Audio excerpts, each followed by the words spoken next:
बंदी छोड़ सतगुरु रामपाल जी परमेश्वर जी की जय हो।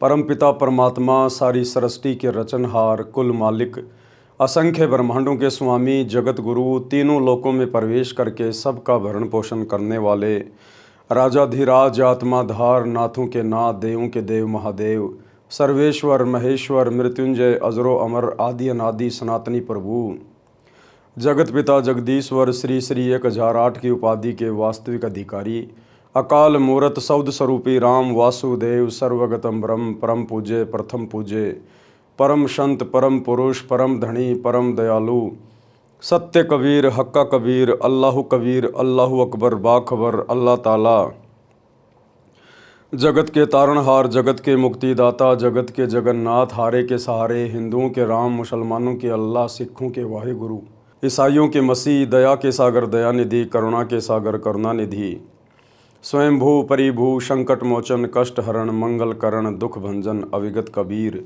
निर्विकार निर्विषम परमात्मा अलय अलेख सतगुरु आदि अनादि सतगुरु असली मर्यादा पुरुषोत्तम असली राम असली कृष्ण असली घनश्याम असली मुरारी राजाओं के राजा महाराजाओं के महाराजा शहंशाहों के शहंशाह सम्राटों के सम्राट भगवानों के भगवान अल्लाहों के अल्लाह प्रभुओं के प्रभु मसीहाओं के मसीह सच्चे वाहिगुरु बाबाओं के बाबा पीरों के पीर सेठों के सेठ जगत सेठ सावड़सा सेठ सर्वगुण संपन्न अनंत कोटि कलाओं के स्वामी अनंत कोटि ब्रह्मांडों के नायक योगियों में महायोगी ध्यानियों में महाध्यानी सिद्धों में परम सिद्ध ज्ञानियों में तत्वज्ञानी ब्रह्म ज्ञानी महाज्ञानी परम ज्ञानी सर्वश्रेष्ठ ज्ञानी विज्ञानी युवा कबीर समरथ कबीर असमवात अमित ओजा सच्चे रहनुमा करीम अल्लाह सुभान अल्लाह दुनिया के अंतिम पैगंबर 8 सितंबर 1951 से गांव धनाना जिला सोनीपत हरियाणा भारतवर्ष की पावन भूमि पे प्रकट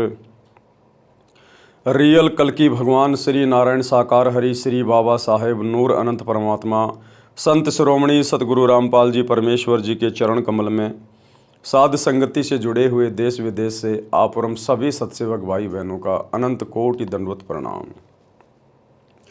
सत्साई भाई और बहनों, दया परमपिता परमेश्वर जी की सतगुरु रामपाल जी की जिनके विशेष आशीर्वाद से शुभ आशीर्वाद से उन्हीं के कर कमल से लिखित पवित्र पुस्तक जीने की राह के ऊपर वीडियो बनाने की श्रृंखला जारी है।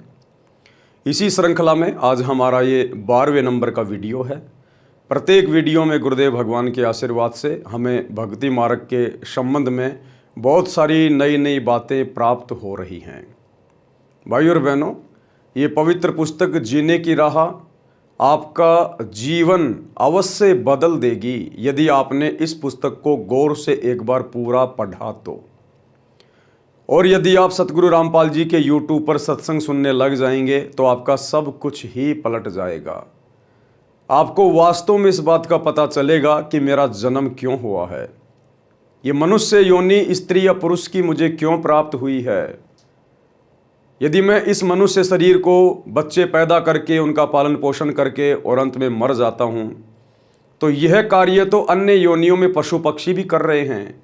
फिर भला मेरे में और पशु पक्षियों के जीवन में क्या अंतर रह गया। यदि परमात्मा ने मुझे अन्य योनियों से सर्वश्रेष्ठ स्त्री या पुरुष का ये मनुष्य शरीर प्रदान किया है तो अवश्य इसका कार्य भी कुछ विशेष है जिसको मैं अभी जानता नहीं हूँ। ये जानकारी आपको सतगुरु की पवित्र पुस्तकें पढ़ने से या फिर YouTube पर उनके सत्संग सुनने से ही प्राप्त होगी। तो आप जी उसे प्रार्थना करेंगे, यदि आपने अभी तक जीने की राह पुस्तक पर बन रहे वीडियो को शुरू से देखना प्रारंभ नहीं किया है तो पार्ट नंबर 1 से देखना ज़रूर शुरू करें, क्योंकि पार्ट नंबर 1 इसकी भूमिका है और भूमिका को अच्छे से देखे बिना पढ़े बिना आगे का वीडियो समझना थोड़ा मुश्किल है। तो आज के वीडियो में हम शुरू करेंगे पार्ट नंबर 12। पिछले वीडियो में गुरुदेव भगवान ने हमें बताया कि किस प्रकार से संतों के सत्संगों ने संत की शरण में जाने से परिवार जो बर्बादी के कगार पे थे, विनाश के मुहाने पे थे, आज वो संत परिवार बन चुके हैं, ऋषि परिवार बन चुके हैं। उनका घर परमेश्वर ने स्वर्ग बना दिया है जिनका घर नरक बना हुआ था। फिर गुरुदेव ने एक विधवा औरत रामों की कथा हमें बताई कि रामों का पति शादी के कुछ ही वर्षों बाद में मर गया था। उसका एक पुत्र था करमपाल, जो बड़ा होकर कुसंगति में पड़ने के कारण शराब पीने लग गया था और चोरी करने लग गया था। और कैसे उस रामों की पड़ोसन एक दिन अपने गुरुजी को भोजन करवाने के लिए, खीर बनाने के लिए, दूध लेने के लिए रामों के घर गई और रामों से उसने सत्संग में चलने की बात कही। लेकिन रामों ने बहुत सारे बहाने बनाए कि बहन, मेरे सिर पे पति का साया नहीं है, इसलिए लोग मुझे ताने मारेंगे, मैं तो वैसे ही बहुत ज़्यादा दुखी कर रखी हूँ। फिर उस बहन ने बताया कि बहन, हमें समाज को नहीं देखना, हमने लोक लाज में नहीं पड़ना चाहिए। कल को ये समाज तेरा कहाँ तक साथ देगा? कल को शरीर छूटेगा, 84 लाख योनियों में जाएगी, ये समाज तेरा कहाँ तक साथ देगा? आपने सत्संग में जरूर चलना चाहिए, गुरुजी की शरण ग्रहण कीजिए। संतों की शरण में आने से जीवन बदल जाता है। यदि बच्चों के बुरे संस्कार होते हैं तो संतों के आशीर्वाद से उनके संस्कार भी चेंज हो जाते हैं। हो सकता है तेरा बेटा भी सुधर जाए यदि गुरुजी का आशीर्वाद मिल जाए तो। और बहन को बहुत अच्छी प्रकार से समझाया कि जिस प्रकार मीराबाई ने समाज से संघर्ष किया। मीराबाई राजपूत समाज से थी और आज से 500 साढ़े 500 वर्ष पहले राजपूत समाज अपनी बहन बेटियों को घर से बाहर नहीं निकलने दिया करते थे, पर्दे में रखा करते थे। लेकिन मीरा को जब ज्ञान समझ में आया, सत्संग समझ में आया, तो मीरा ने ना समाज देखा, ना परिवार देखा, ना वो जाति देखी, और मीरा भक्ति पर सफल हुई और अपना आत्म कल्याण करवाया। यदि वो मीराबाई लोकलाज में आ जाती, दुनिया की बातों में आ जाती, सत्संगों में ना जाती, तो आज कहीं वो कुतिया बन के घूम रही होती। और फिर उस कस्तूरी बहन ने बताया रामों को कि आगे किस प्रकार से मीरा को मारने का प्रयास किया गया उसके देवर के द्वारा। जब मीरा सत्संग में जाती थी, उसका परिवार उसका विरोधी हो गया था। उसका जो देवर था राणा, जो उसके पति की मृत्यु के बाद में राजा बना था, वो मीरा को हर प्रकार से सत्संग में जाने से रोकता था, टोकता था। हर प्रकार से मीरा को मारने का प्रयास किया। एक पेटी में विषैला सर्प बंद करके मीरा के पास भेजा ताकि मीरा को डस लेगा और मृत्यु हो जाएगी। लेकिन संतों के प्रताप से वो विषैला सर्प भी 9 लखा हार बन गया। उसके बाद फिर उस मीरा को जहर से मारने का प्रयास किया गया। तो आगे की कथा वो कस्तूरी बहन उस रामो बहन को मीरा के बारे में क्या सुना रही है। मीराबाई को विष से मारने की व्यर्थ कोशिश, यानी फिर उस राणा ने, मीराबाई के देवर ने, जब मीराबाई ने सत्संग में जाना नहीं छोड़ा कि भाड़ में जाओ समाज, भाड़ में जाओ ये जाति, आज यदि संतों के शरण में जाकर मैंने अपना आत्म कल्याण नहीं करवाया, इस मनुष्य शरीर से यदि मैंने भक्ति नहीं की, तो अगला जन्म मेरा 84 लाख योनियों में होगा, तब ये समाज मेरे क्या काम आएगा। तो राणा ने फिर से प्रयास किया कि मीरा को कैसे रोका जाए, ये तो बदनामी का कारण बन गई समाज में। तो एक सपेरे से जहर मंगवाया मीराबाई को पिलाकर मारने के लिए। मीराबाई को विष से मारने की व्यर्थ कोशिश। एक सपेरे से कहा कि भयंकर विष ला दे जिसे जीभ पर रखते ही व्यक्ति मर जाए। ऐसा विष लाया गया। राजा ने मीरा से कहा कि ये विष पी ले, अन्यथा तेरी गर्दन काट दी जाएगी। मीरा का देवर एक हाथ में तलवार लेके खड़ा है, एक हाथ में वो जहर का प्याला लेके खड़ा है और कह रहा है या तो जहर पी ले, अन्यथा आज तेरी गर्दन काटूंगा। तो मीराबाई ने सोचा गर्दन काटेगा तो दर्द होगा, मारना तो इसने है ही, क्यों ना मैं जहर पी लेती हूँ। तो मीराबाई ने अपने परमात्मा को याद करके और वो जहर का प्याला पी लिया। और आगे फिर क्या होता है। मीरा ने सोचा कि गर्दन काटने से तो पीड़ा होगी, विष पी लेती हूँ। मीरा ने विष का प्याला परमात्मा को याद करके पी लिया, लेकिन उन्हें कुछ नहीं हुआ। सपेरा बुलाया और उससे कहा कि यह नकली विष लाया है। सपेरे ने कहा कि वह प्याला कहाँ है। उसे प्याला दिया गया। सपेरे ने उस प्याले में दूध डालकर एक कुत्ते को वही पिला दिया। कुत्ता दूसरी बार जीभ भी नहीं लगा पाया और मर गया। मीरा की रक्षा किसने की? आज भी आध्यात्मिक ज्ञान से अपरिचित भगत समाज यही मानता है कि मीरा के विष को यानी जहर को श्री कृष्ण जी ने अमृत बनाया था। भाई और बहनों, जिस समय ये लीला हुई उस समय मीराबाई ने श्री कृष्ण जी की भक्ति छोड़ दी थी। मीराबाई को पता चल गया था कि श्री कृष्ण जी पूर्ण परमात्मा नहीं है। श्री कृष्ण जी की भक्ति करने से ये जीव 84 लाख योनियों के कष्ट से छुटकारा प्राप्त नहीं कर सकता। श्री कृष्ण अर्थात विष्णु जी तो स्वयं 84 लाख योनियों में जाते हैं, पशु पक्षी की योनियों में भयंकर कष्ट भोगते हैं, क्योंकि मीरा को कबीर परमात्मा मिल गए थे। मीरा को सच्चा सत्संग मिल गया था। उसके बाद मीरा ने मंदिर में जाना छोड़ दिया था, श्री कृष्ण जी की भक्ति करना छोड़ दिया था और ज़्यादा से ज़्यादा अपने गुरुदेव के सत्संग में जाया करती थी। मीरा को कबीर जी ने रविदास जी से उपदेश दिलवा दिया था। अन्यथा भाई और बहनों, विचार करने की बात है, यदि मीराबाई के जहर को श्री कृष्ण जी ने ही अमृत बनाया होता तो श्री कृष्ण जी की खुद जहरीले तीर से मृत्यु नहीं होती। आप सबको पता है, त्रेता युग में विष्णु जी रामचंद्र रूप में आए और अपने स्वार्थ के लिए बाली से सैन्य सहायता प्राप्त करने के लिए सीता को रावण से युद्ध करके छुड़वा कर लाने के लिए सुग्रीव के साथ में एग्रीमेंट किया गया था। सुग्रीव ने कहा कि आप मेरे को राज्य दिला दो किष्किंधा का, मेरे भाई को मारकर, मैं आपकी सैन्य मदद कर दूंगा। तो श्री रामचंद्र जी ने अपने स्वार्थ के लिए पेड़ की ओट लेकर धोखे से बाली को तीर मारा। मरते समय बाली ने कहा कि मेरी और आपकी तो कोई दुश्मनी थी नहीं, आपने मुझे धोखे से क्यों मारा, इसका बदला कब दोगे? तो श्री विष्णु उर्फ श्री रामचंद्र जी ने कहा कि द्वापर युग में मैं श्री कृष्ण रूप में जन्मूंगा, उस समय आपको मैं ये बदला दूंगा। द्वापर युग में वही श्री विष्णु जी श्री कृष्ण जी के रूप में देवकी के गर्भ से जन्मे, बड़े हुए और जब उनका अंत समय आया तो जंगल में गए हुए थे।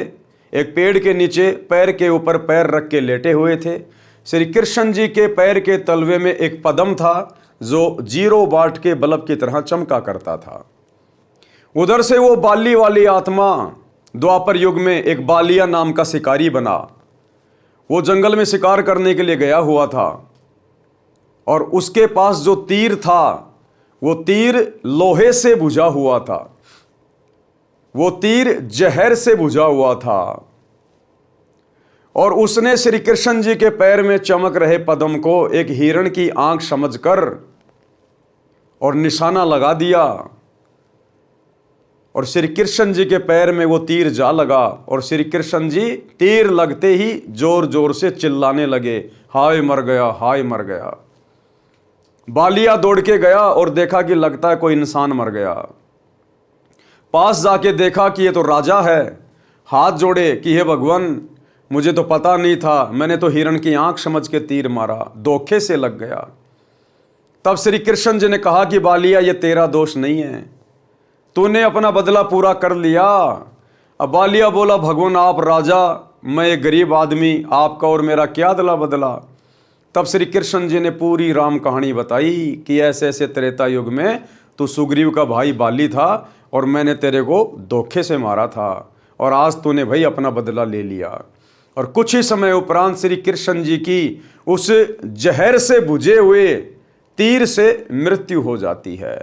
तो विचार करो भाई और बहनों, श्री कृष्ण जी की स्वयं की मृत्यु जहरीले तीर से हुई। वो श्री कृष्ण जी मीराबाई के जहर को अमृत में कैसे बदल सकता है? अगर इतनी पावर थी, इतनी सामर्थ्यता थी, तो खुद जहरीले तीर से क्यों मरा? ये विचारणीय विषय है, विचार करने की बातें हैं। जिस समय मीराबाई ने जहर का प्याला पिया और वो जहर अमृत में परिवर्तित हुआ, उस समय मीराबाई ने श्री कृष्ण जी की भक्ति को त्याग दिया था, क्योंकि उन्हें रविदास जी की शरण प्राप्त हो चुकी थी। इसलिए मीराबाई की जान बची। तो राणा ने देखा कि यह तो जहर पिलाने से भी नहीं मरी। उसके बाद में राणा ने मीराबाई को छूट दे दी और 2-4 बॉडीगार्ड उसके साथ भेजने शुरू कर दिए, ताकि लोग ये ना कहें कि यह अकेली जाती है। तो भाई और बहनों, इसी प्रकार यदि हम थोड़ा सा संघर्ष करेंगे, जिन परिवारों में आप जियों को आसानी से सत्संग नहीं सुनने दिया जाता, आप माता बहनों को सत्संगों में नहीं जाने दिया जाता, आप माता बहनें थोड़ी सी हिम्मत करें, थोड़ी सी दृढ़ता अपने अंदर लेके आएं। ये मीराबाई के उदाहरण आप और हम जो सुनते हैं, ये हमें शिक्षा देती हैं ये कथाएं। आज यदि आपने परिवार की लोकलाज में आकर, अपने पति या ससुर के दबाव में आकर, यदि आज आपने संत की शरण ग्रहण नहीं की, जो कि पृथ्वी पे आए हुए हैं, अगले जन्म में 84 लाख योनियों में डेरा होगा। उस समय ना आपका वो पति काम आएगा, ना आपकी सास और ससुर काम आएंगे। जो वस्तु आपके काम आनी थी, आपका गुरु, वो भक्ति धन, वो आपने लोकलाज में आकर अपने से दूर रखी। इसलिए मीराबाई की कथा हमें संघर्ष करने की प्रेरणा देती है। राजा ने देख लिया कि यह किसी तरह मरने वाली नहीं है, तब उसको मंदिर में जाने से नहीं रोका। अंत में राणा को सरेंडर करना पड़ा, यानी भगत की दृढ़ता के सामने उसने संघर्ष किया। जब मीराबाई 550 साल पहले संघर्ष कर सकती है, तो आजकल तो सरकार ने माता बहनों को बहुत सारे अधिकार दे रखे हैं। आज माता बहनें संघर्ष क्यों नहीं कर सकती? लेकिन संघर्ष उस समय करेंगी जब थोड़े बहुत गुरुदेव के सत्संग सुनना शुरू करेंगी, जब उन्हें अपने आत्म कल्याण की चिंता होगी कि भक्ति करना कितना अनिवार्य है, चाहे स्त्री हो चाहे पुरुष हो। आज अगर भक्ति नहीं की तो ये पति, ये कार, ये कोठी, ये इज्जत, ये जायदाद सब यहीं की धरी रह जाएगी। अगले जन्म में मैं कुतिया बन के घूमूंगी, तब मेरा पति मेरा कोई बचाव नहीं करेगा। तो जब हम गुरुदेव के सत्संग सुनेंगे, पुस्तकें पढ़ेंगे, हमारे अंदर भक्ति की प्रेरणा उठेगी, और फिर यदि कोई समस्या आती है घर परिवार में, तभी तो हम संघर्ष करेंगे। तो सबके घर में मोबाइल है, दिन भर में फालतू के शॉर्ट वीडियो, रील वगैरह देखते हो, दुनिया भर के फालतू के अश्लील वीडियो देखते रहते हो। थोड़ा थोड़ा कोशिश करो, गुरुदेव के यूट्यूब पर सत्संग सुनो। राजा ने देख लिया कि यह किसी तरह मरने वाली नहीं है, तब उसको मंदिर में जाने से नहीं रोका। उसके साथ कई नौकरानी तथा पुरुष रक्षक भी भेजने लगा कि लोग ये नहीं कहेंगे कि आवारागर्दी में जाती है। मीराबाई को सतगुरु की शरण मिलना, फिर वो कस्तूरी बहन जो खीर के लिए दूध लाने गई थी रामो बहन के पास में, अब वो रामो बहन को फिर आगे बता रही है कि किस प्रकार से मीराबाई को सतगुरु ने अपनी शरण में लिया।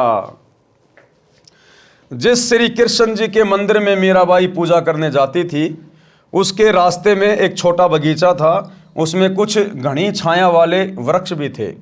उस बगीचे में परमेश्वर कबीर जी तथा संत रविदास जी सत्संग कर रहे थे।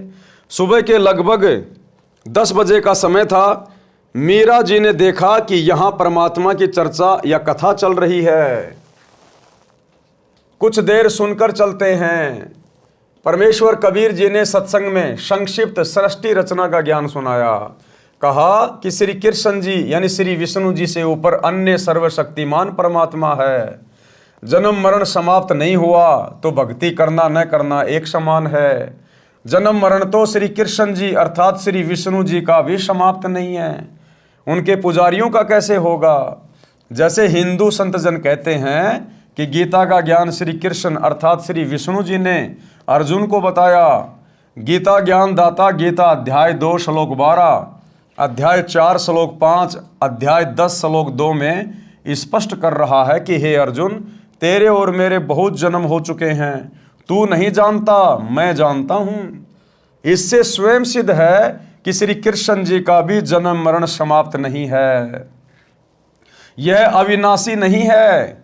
इसलिए गीता अध्याय 18 श्लोक 62 में गीता बोलने वाले ने कहा है कि हे भारत, तू सर्वभाव से उस परमेश्वर की शरण में जा, तू सर्वभाव से उस परमेश्वर की शरण में जा। उस परमेश्वर की कृपा से ही तू सनातन परम धाम को तथा परम शांति को प्राप्त होगा।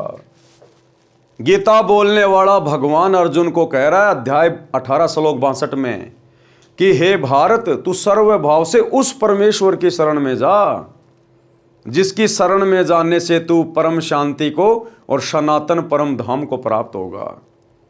यानी गीता बोलने वाले भगवान ने अपनी भक्ति को कैंसिल कर दिया कि मेरी भक्ति करने से जन्म मरण का रोग नहीं कटेगा, मेरी भक्ति करने से तुझे वो परम सनातन धाम जहाँ जाने के बाद वापस जन्म मरण में नहीं आना होता, तुझे वो प्राप्त नहीं हो सकता।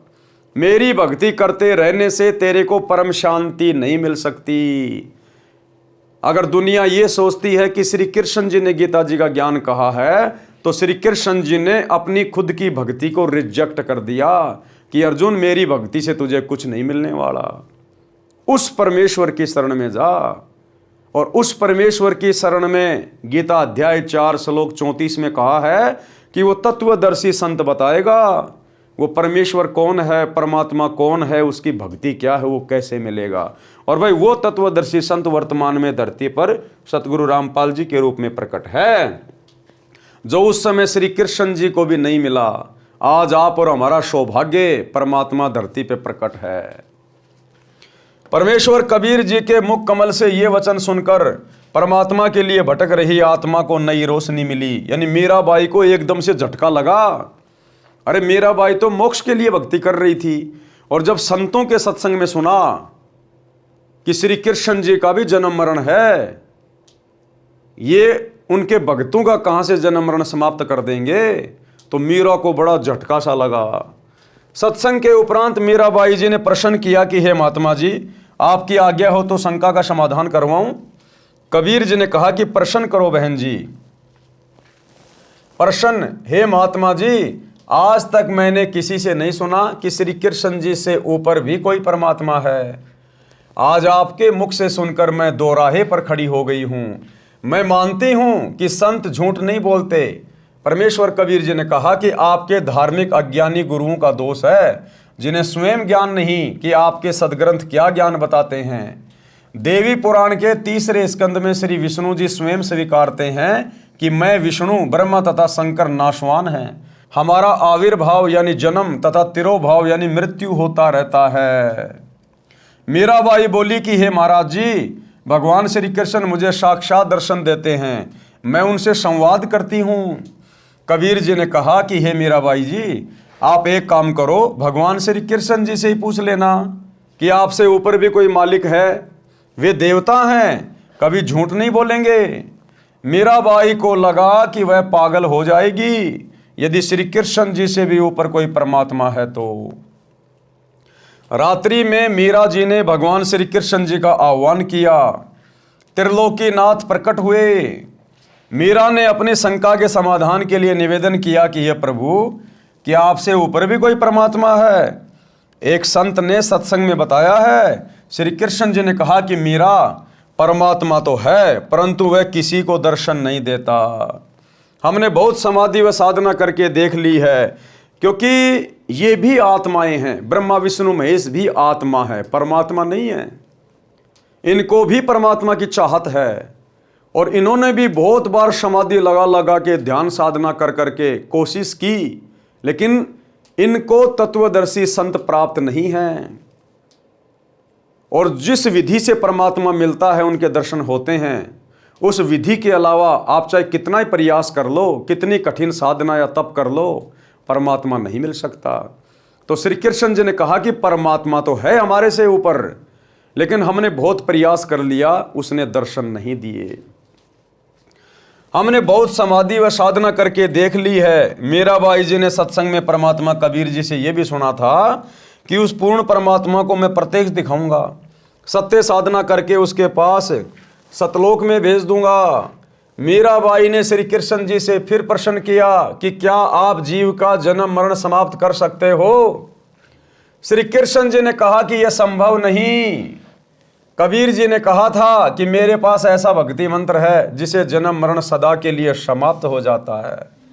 वह परम धाम प्राप्त होता है, जिसके विषय में गीता अध्याय 15 श्लोक 4 में कहा है कि तत्व ज्ञान तथा तत्वदर्शी संत की प्राप्ति के पश्चात परमात्मा के उस परम पद की खोज करनी चाहिए जहां जाने के पश्चात साधक फिर लौटकर संसार में कभी नहीं आते। उसी एक परमात्मा की भक्ति करो।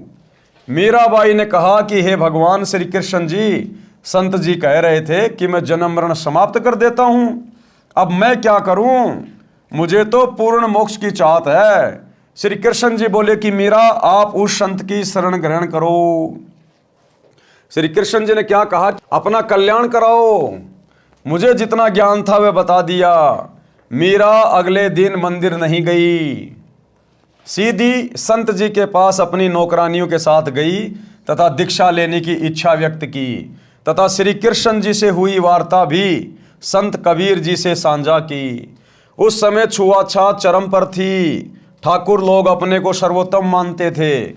परमात्मा मान बढ़ाई वाले प्राणी को कभी नहीं मिलता। मीराबाई की परीक्षा के लिए कबीर जी ने संत रविदास जी से कहा कि आप मीरा राठौड़ को प्रथम मंत्र दे दो, ये मेरा आपको आदेश है। संत रविदास जी ने आज्ञा का पालन किया। संत कबीर परमात्मा जी ने मीरा से कहा कि बहन जी, वो बैठे संत जी, उनके पास जाकर दीक्षा ले ले। बहन मीरा जी तुरंत रविदास जी के पास गई और बोली, संत जी दीक्षा देकर कल्याण करो। संत रविदास जी ने बताया कि बहन जी, मैं चमार जाति से हूं। यानी मीराबाई का अंतःकरण चेक करना चाहते थे कि ये ठाकुरों की लड़की है, कल को समाज पता नहीं इसको क्या क्या कहेगा। और उसके बाद यदि नाम दीक्षा लेने के बाद इसने अपने गुरुजी में दोष देख लिया तो फिर ये पाप की भागी बन जाएगी। तो रविदास ने कहा कि बहन जी, मैं चमार जाति से हूं, आप ठाकुरों की बेटी हो, आपके समाज के लोग आपको बुरा भला कहेंगे, जाति से बाहर कर देंगे, आप विचार कर लें। मीराबाई अधिकारी आत्मा थी, परमात्मा के लिए मर मिटने के लिए सदा तत्पर रहती थी। बोली, संत जी आप मेरे पिता, मैं आपकी बेटी, मुझे दीक्षा दो, भाड़ में पड़ो समाज, कल को कुतिया बनूंगी तब ये ठाकुर समाज मेरा क्या बचाव करेगा। सत्संग में बड़े गुरुजी कबीर जी ने बताया है कि कबीर कुल करने के कारण हंसा गया भिगोई, तब ये कुल क्या कर लेगा जब तू 4 पाँव का होए।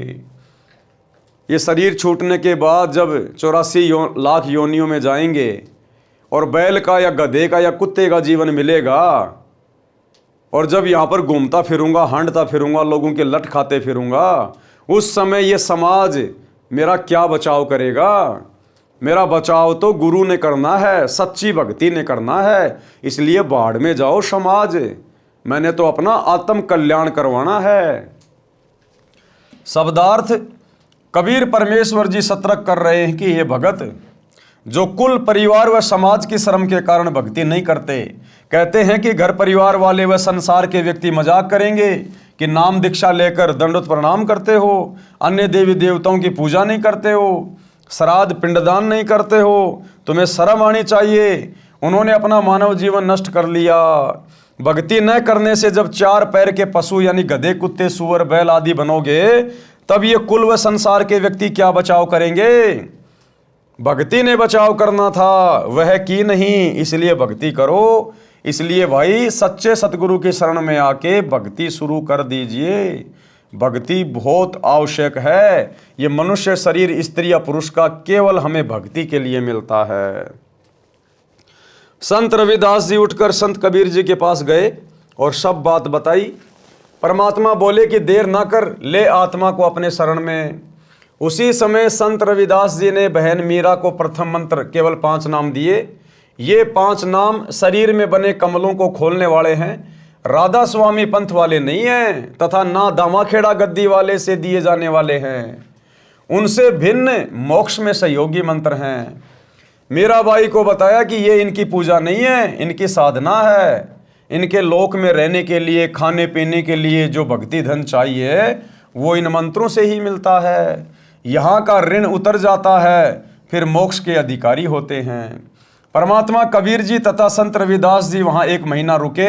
मीराबाई पहले तो दिन में घर से बाहर जाती थी, फिर रात्रि में भी सत्संग में जाने लगी, क्योंकि सत्संग दिन में कम तथा रात्रि में अधिक होता था। कोई दिन में समय निकाल लेता, कोई रात्रि में।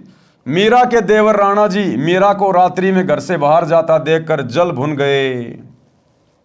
परंतु मीरा को रोकना तूफान को रोकने के समान था, क्योंकि मीराबाई को आत्म कल्याण का चस्का लग गया, मीराबाई को ज्ञान समझ में आ गया, मीराबाई सही ठोर ठिकाने संत के चरणों में लग गई। भला फिर उस आत्मा को कौन रोक दे, जिस आत्मा को अपना मोक्ष दिखाई दे, जिस आत्मा को इस गंदे संसार की वास्तविकता समझ में आ जाए और सच्चे सतगुरु की पहचान हो जाए, फिर उस आत्मा को भला कौन रोक सकता है। उस आत्मा को रोकना तो तूफान को रोकने के समान है। तो उसके देवर ने देखा, भाई ये तो बिल्कुल भी मानने वाली नहीं है, पहले तो दिन में जाती थी, अब ये रातों को भी जाने लग गई। इसलिए राणा जी ने अपनी मौसी जी यानी मीरा की माता जी को बुलाया और मीरा को समझाने के लिए कहा कि इसने हमारी इज्जत का नाश कर दिया। बेटी माता की बात मान लेती है। मीरा की माता ने मीरा को समझाया, मीरा ने उसका तुरंत उत्तर दिया। एक शब्द के माध्यम से गुरुदेव भगवान ने मीराबाई और मीराबाई की जो माँ थी उन दोनों के बीच की वार्ता को समझाया है।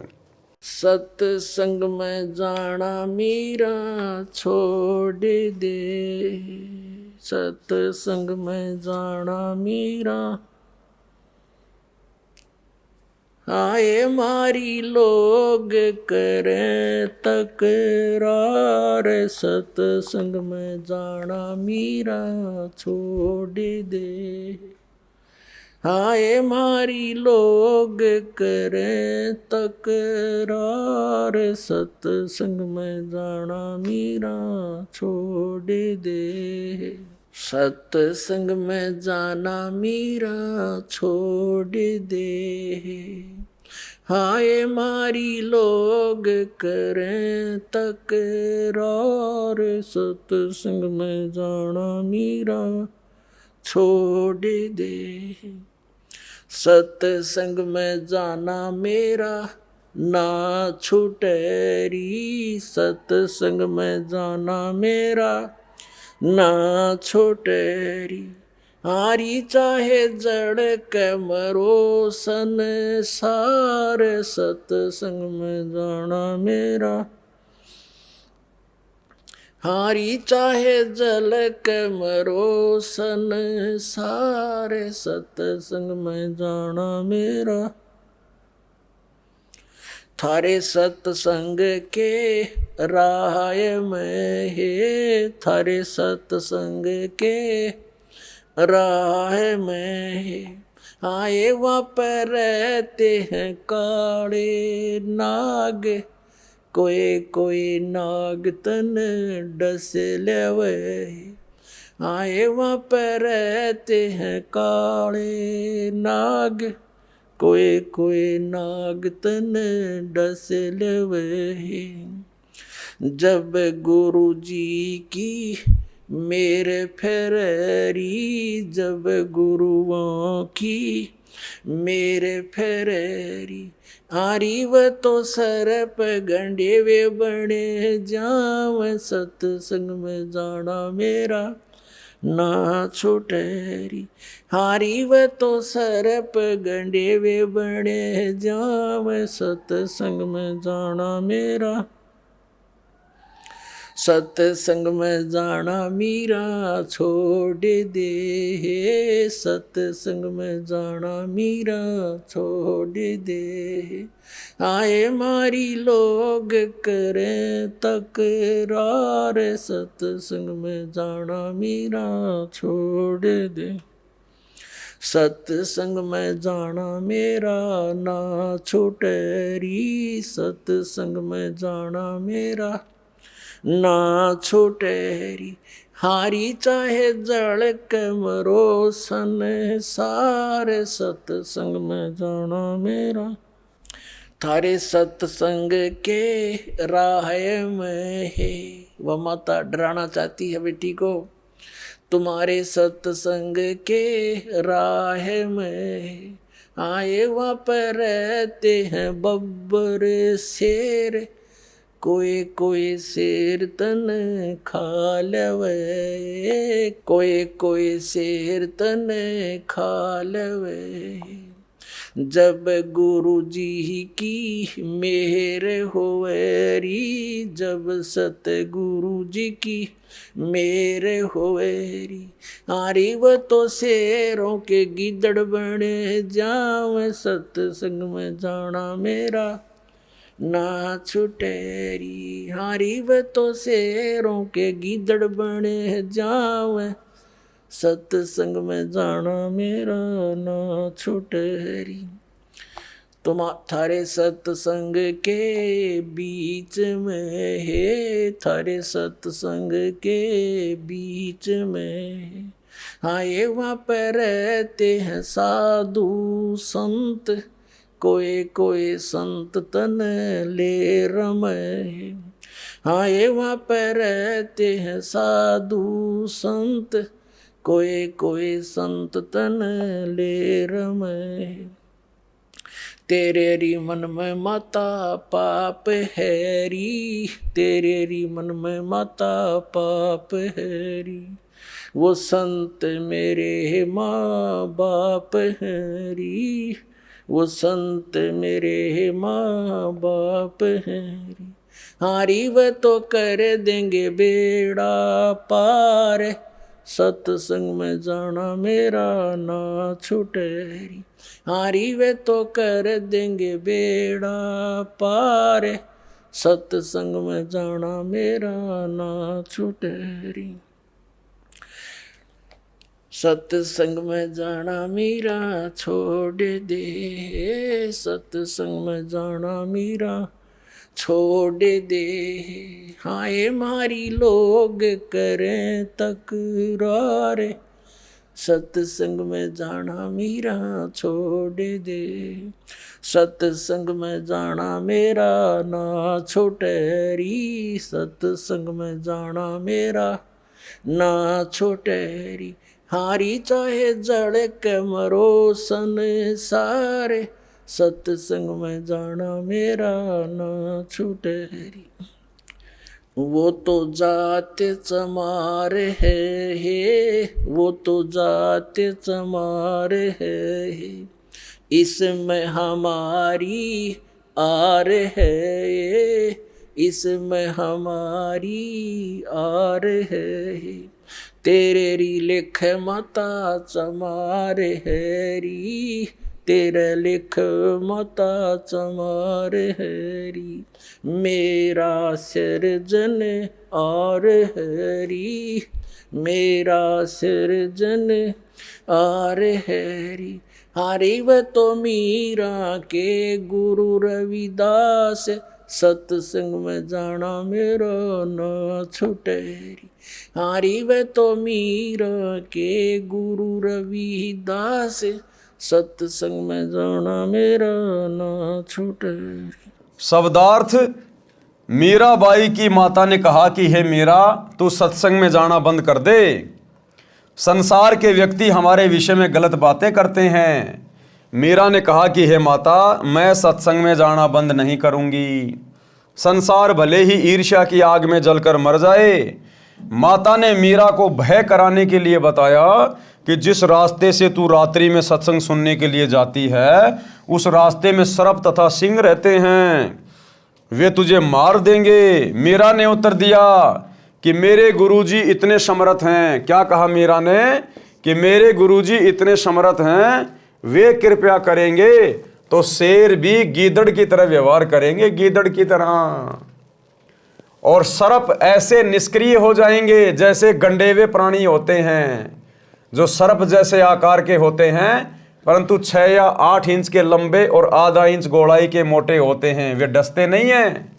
मीरा की माता ने फिर कहा कि सत्संग सुनने वाले स्थान पर कुछ युवा भगत पुरुष भी रहते हैं, कोई तेरे को कहीं ले जाएगा और गलत कार्य करेगा।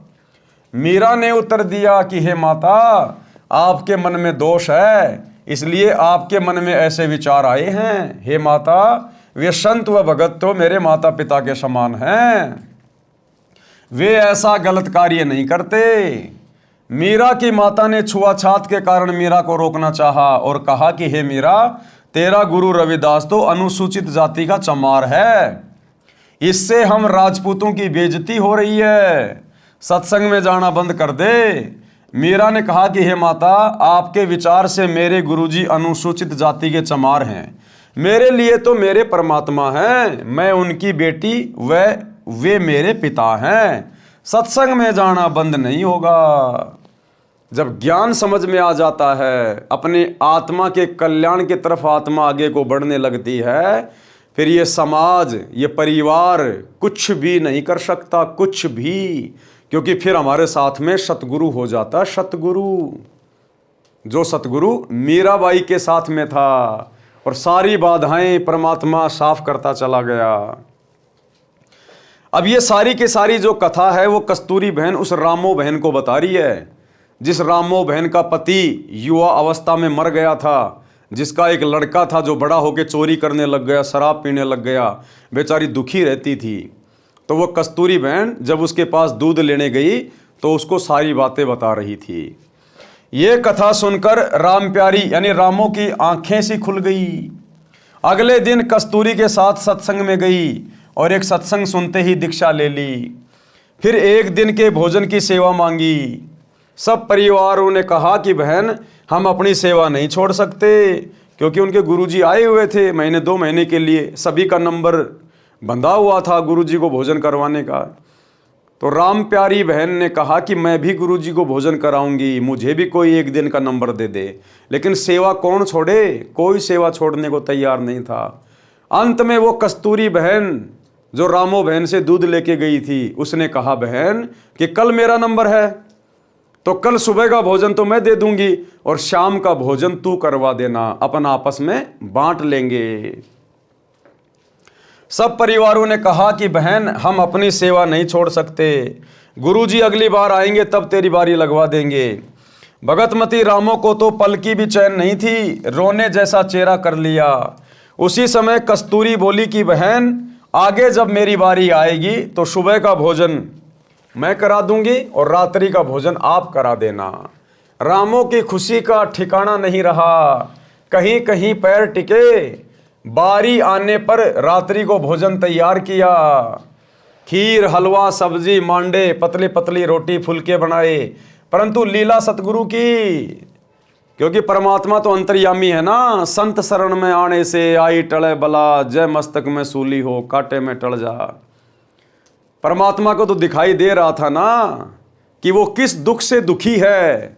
उसका इकलौता बेटा बिगड़ गया है और अब उसका इकलौता बेटा बिल्कुल मौत के मुहाने पे है, मौत के मुहाने पे।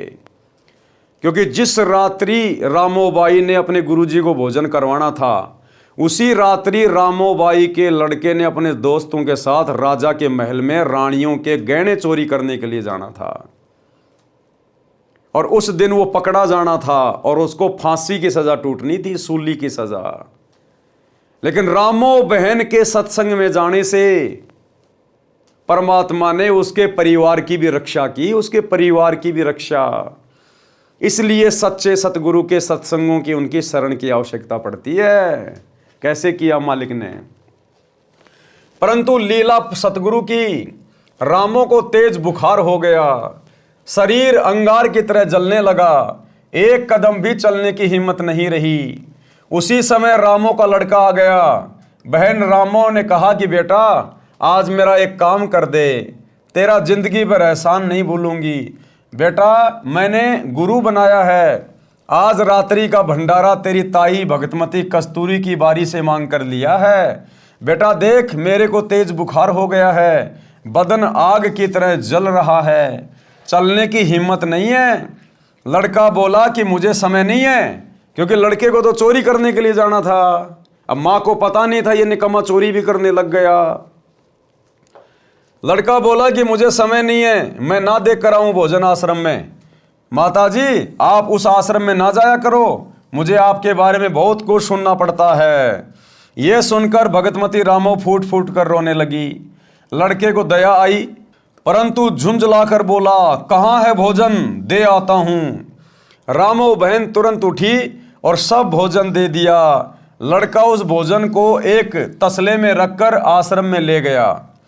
रामो गुरुजी से बार बार निवेदन करती थी कि गुरुजी, लड़का नशा करता है, घर की ठोर बिटोड़ा कर रखा है, बात नहीं मानता उसको भी शरण में ले लो।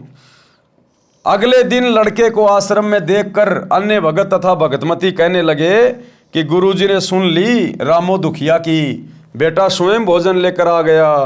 गुरुजी को पता चला तो हर्ष हुआ कि बेटी रामो बस गई, यानी अब उसका घर सुरक्षित हो गया, घर उसका सुरग बन गया क्योंकि उसका बेटा आ गया। सुन ली भगवान ने।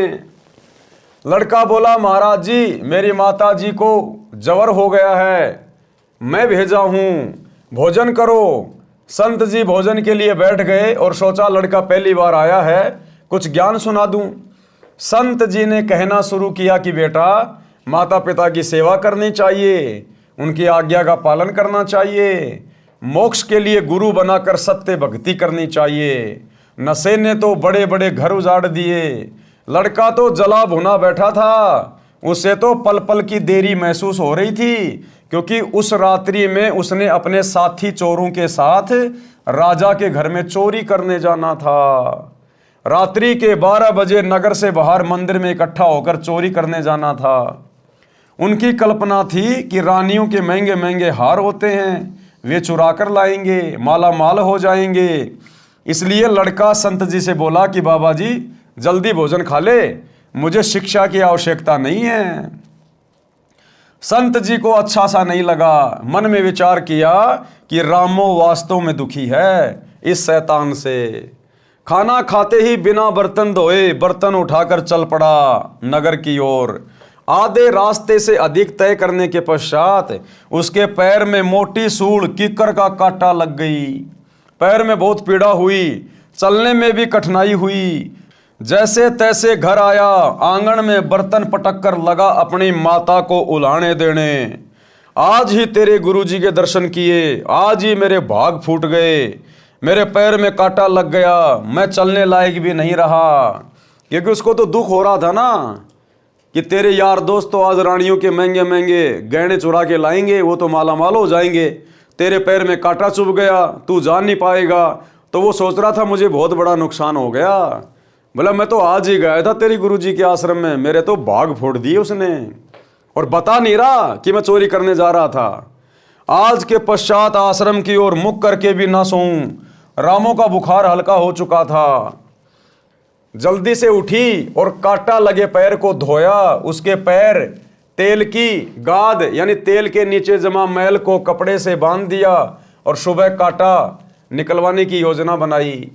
लड़का अपनी माता से बहुत लड़ा, ओछी मंदी बातें भी कही क्योंकि लड़के करमपाल को तो चोरी में शामिल न होने के कारण बड़ी हानि हुई लग रही थी।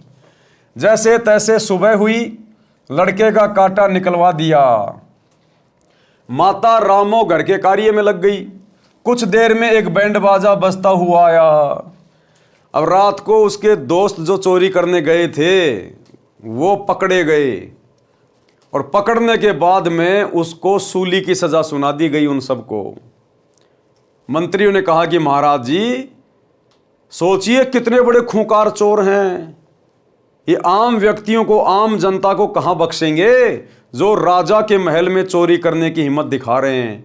इनको तो कड़ी से कड़ी सजा मिलनी चाहिए। तो राजा ने कहा इनको सूली तोड़ दो इनको। उस समय सूली की सजा बहुत ही ज्यादा पीड़ादायक होती थी, मृत्युदंड होता था सूली की सजा।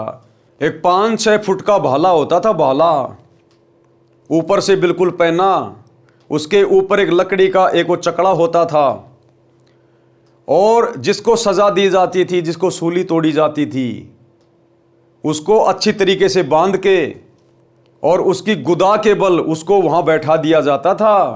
वो भाला उसकी गुदा द्वार से होकर धीरे धीरे धीरे धीरे उसकी खोपड़ी से निकलता था। तड़फ तड़फ के मौत होती थी। उसको कहते हैं सूली तोड़ना। तो उसकी माता ने सुबह उसका कांटा निकलवा दिया। वो अपने घर पे बैठा हुआ था। थोड़ी देर बाद देखा कि बैंड बाजे बज रहे हैं और वो बैंड बाजे विशेष आवाज में होते थे जब किसी को कोई सजा देनी होती थी। और सजा देने से पहले उन चोरों को, उन डकैतों को बैंड बाजे के साथ सैनिक पकड़कर पूरे गांव में घुमाते थे ताकि दूसरे लोगों को शिक्षा मिले कि चोरी करना कितना बड़ा जुर्म है, चोरी करेंगे तो हमें भी सूली की सजा तोड़ी जाएगी।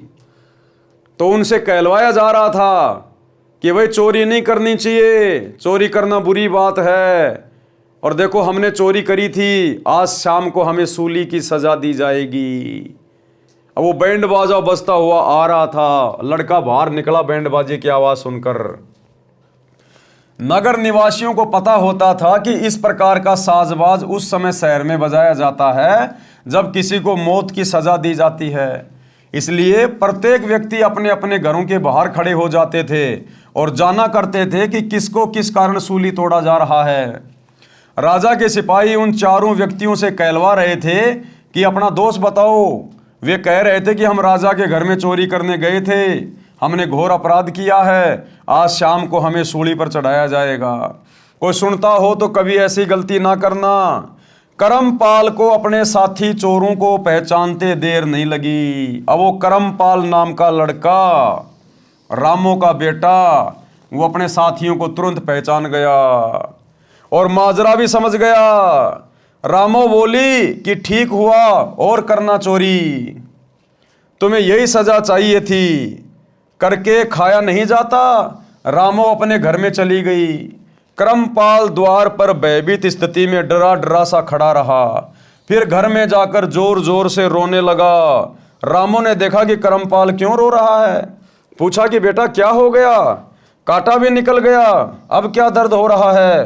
करमपाल उठा और अपनी माता के सीने से लिपट गया, बोला माँ भला हो आपके गुरुजी का, जिसने तेरे बेटे की सूली की सजा कांटे में टाल दी। अब उस करमपाल के समझ में आई कि रात्रि में वो कांटा तेरे पैर में क्यों लगा था। वो कांटा लगा नहीं था, वो सतगुरुदेव भगवान के द्वारा लगाया गया था, क्योंकि उसकी माँ सतगुरु की शरण में आ गई थी। और सतगुरु के शरण में आने के बाद उस परिवार पे फिर कोई आपत्ति नहीं आ सकती। अगर किसी की मृत्यु होनी है, किसी का एक्सीडेंट होना है, किसी ने बीमारी में मरना है, और अगर परिवार का एक सदस्य भी नाम उपदेश ले लेता है और मर्यादा में रह के भक्ति करता है, तो परमात्मा पूरे परिवार पे आने वाली आपत्ति को टालते हैं। तो अब उस करमपाल को समझ में आ गया और कहा कि माँ भला हो तेरे गुरुजी का, जो मेरे पैर में कांटा लग गया। भला हो आपके गुरुजी का, जिसने तेरे बेटे की सूली की सजा कांटे में टाल दी। माँ आज तेरा बेटा सूली चढ़ना था, माँ आप कैसे जीवित रहती। रामो बोली कि मेरा बेटा क्या चोर है, क्यों टूटती सूली, चोरों को सजा मिलती है। करमपाल बोला हाँ माँ तेरा बेटा चोर था, आज के बाद कसम है माँ तेरी कभी नशा नहीं करूंगा, आपके साथ सत्संग में चला करूंगा, आपके साथ घर के काम में हाथ बटाऊंगा, मैं अपनी जिंदगी में कभी माँ को कभी दुखी नहीं करूंगा। रामो बोली रे निकम्मे, चोरी भी करने लग गया था। लड़का बोला कि हाँ माँ पक्का चोर हो गया था, धन्य है आपके सतगुरु, धन्य है मेरी माँ जिसे ऐसे महापुरुष की शरण मिली। माँ आज ही चल मुझे दीक्षा दिला कर ला। रामो तुरंत लड़के को भगतमती कस्तूरी के पास लेकर गई, सब वृतांत बताया। कस्तूरी भी सब कार्य छोड़कर उनके साथ आश्रम में गई और गुरुजी का धन्यवाद किया, सब घटना को बताया, लड़के को नाम दिलाया। एक अन्य गांव के सत्संगी परिवार की लड़की से करमपाल का विवाह हो गया। पूरा परिवार सत्संग में आने लगा तथा सेवा करके सुखी जीवन जीने लगा। एक परिवार के सदस्य ने सतगुरु की शरण ग्रहण करी, सत्संग सुने, और सतगुरु ने उस परिवार के कर्म संस्कार चेंज कर दिए। कर्म संस्कार जम जोरा जहां से डरे, मिटे कर्म के लेख, अदली असल कबीर है ये कुल के सतगुरु एक। यही कबीर परमात्मा सतगुरु रामपाल जी भगवान चारों युगों में असंख्य रूप धारण करके भिन्न भिन्न वेश बनाकर ये परमात्मा अपने आत्माओं के लिए इस प्रकार की लीला करते रहते हैं, क्योंकि पूर्ण सतगुरु की शरण में आए बिना संस्कार चेंज नहीं होते। अगर वो रामो बहन किसी ऐरे गहरे नकली साधु संत महात्मा से उपदेश ले लेती तो उसके बेटे को सूली की सजा टूटने से कोई नहीं बचा सकता था। लेकिन रामो का सौभाग्य, उसे पूर्ण सतगुरु मिला, पूर्ण सतगुरु और उसका परिवार जो बर्बादी के मुहाने पे था, बेटा एक नंबर का नशेड़ी और चोर बन गया था। अब रामो तो अपने बेटे के ऊपर ही अपने दिन तोड़ रही थी कि बेटा बड़ा होगा, शादी करूंगी, बहू आएगी, पूरी जिंदगी मैंने दुख उठाया है, कम से कम बुढ़ापे में सुख भोगूंगी। उस रामो का जीवन और ज्यादा बुढ़ापे में नरक बनना था, नरक। लेकिन सच्चे सतगुरु की शरण में आने से परिवार ने पूरे परिवार को बचा लिया, बर्बाद होने से बचा लिया। रामो तो सत्संग के रंग में ऐसी रंगी, जब जब सतगुरु जी मंडली समेत आकर आश्रम में रुकते, वह तो सुबह चली जाती, देर शाम को आती और सेवा करती, बर्तन साफ करती, गुरु जी के वस्त्र धोती, सत्संग का तो एक शब्द भी नहीं छोड़ती थी। रामो की तो लगन लग गई कि आगे मेरा जीवन भी शेष नहीं था, क्योंकि बेटा मरता तो मैं भी फांसी खा के मरती, जहर खा के मरती, मैं अकेली क्या करती जी के। तो गुरुजी ने तो मेरे को नया जीवन दान दे दिया, मेरे बेटे को बचा कर अपनी शरण में लेके। तो रामो तो बिल्कुल समर्पित हो गई। जब भी गुरुजी आश्रम में आते थे, महीना 2 महीना रुकते थे, वो तो दिन रात वहां पर सेवा में लगी रहती थी। सत्संग का तो एक शब्द भी नहीं छोड़ती थी। एक समय सर्दी का मौसम था। अब एक समय क्या हुआ, सर्दी का मौसम था, सुबह 10 बजे सत्संग शुरू हुआ। गुरुजी ने रामो से कहा कि बेटी वस्त्र धोला नदी पर, धूप थोड़ी देर रहती है, सत्संग के बाद जाएगी तो वस्त्र सूख नहीं पाएंगे। रामो बहन वस्त्र बाल्टी में डालकर चल पड़ी। नदी थोड़ी दूरी पर थी। कपड़े पानी में बाल्टी में भिगोकर सोडा डाल दिया। सोचा कि जितनी देर वस्त्र सोडा में भीगेंगे तब तक सत्संग सुनाती हूँ। आश्रम के बाहर दीवार के साथ कान लगाकर सत्संग वचन सुनने लगी। सत्संग समापन पर सत साहिब की ध्वनि सुनी तो रामो को कपड़े याद आए। यानी वो तो बेचारी सत्संग में मगन हो गई, उसको पता ही नहीं चला कि मैंने कपड़े भी धोने हैं, और सर्दी का मौसम है, बाद में सूखेंगे नहीं। तो लगभग शाम हो गई, 2-3 बज गए। अब वो कब कपड़े धोती, कब वो कपड़े सूखते। तो लास्ट में जब गुरुजी ने सत्संग समाप्त किया 2-3 घंटे बाद, तब उसकी एकदम से चेतना आई और उसको चिंता बन गई कि हे भगवान, गुरुजी के कपड़े तो धोए नहीं, अब गुरुजी रात को पहनेंगे क्या। सत्संग समापन पर सत साहिब की ध्वनि सुनी तो रामो को कपड़े याद आए। दौड़ी दौड़ी नदी की ओर चली और डरी हुई थी कि आज तो गलती हो गई, गुरुजी के वचन की अवहेलना हो गई, मेरे ऊपर डांट पड़ेगी, गुरुजी नाराज हो गए तो मेरी तो सेवा पर पानी फिर जाएगा। हे भगवान, ये कौन बनी। इन्हीं विचारों में नदी पर पहुंची तो देखा कि बाल्टी खाली थी। अब सतगुरु ने उस रामो बहन का रूप बनाकर, उसकी सच्ची श्रद्धा देखकर, अगर वो बकवाद में समय टाइम पास करती, कहीं अपनी किसी सहेली से कोई फालतू की बातें कर रही होती, तो परमात्मा उसका रूप बनाकर कपड़े धोने नहीं जाते। लेकिन सतगुरु ने देखा कि इसकी सच्ची श्रद्धा है, ये सत्संग सुनना नहीं छोड़ना चाहती थी, सत्संग सुनने के लिए आश्रम की दीवार से कान लगा के बैठी हुई थी। तो सतगुरु तो अंतर्यामी होते हैं। सतगुरु उस रामो बहन का रूप बनाकर और एक रूप में कपड़े धोकर और सुखाकर भी आ गए थे। तो जब रामो बहन गई तो देखा कि बाल्टी में तो कपड़े है ही नहीं, और कपड़े तो सारे सूखे हुए हैं। इन्हीं विचारों में नदी पर पहुंची तो देखा कि बाल्टी खाली थी और वस्त्र धोकर झाड़ियों पर सुखा रखे थे जो सूख चुके थे। रामो उन बहनों से बोली जो पहले से नदी पर अपने वस्त्र धो रही थी कि हे बहनों, ये वस्त्र आपने धोकर सुखाए हैं क्या। सब अन्य महिलाएं रामो की ओर देखने लगी।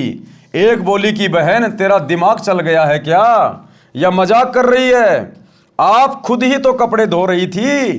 बेसब्री होकर हमारे भी छींटे लग रहे थे, तेरे को टोका भी था कि धीरे धीरे कपड़े धो, तो खुद झाड़ियों पर सुखा कर गई थी, अब क्या भांग का नशा करके आई है।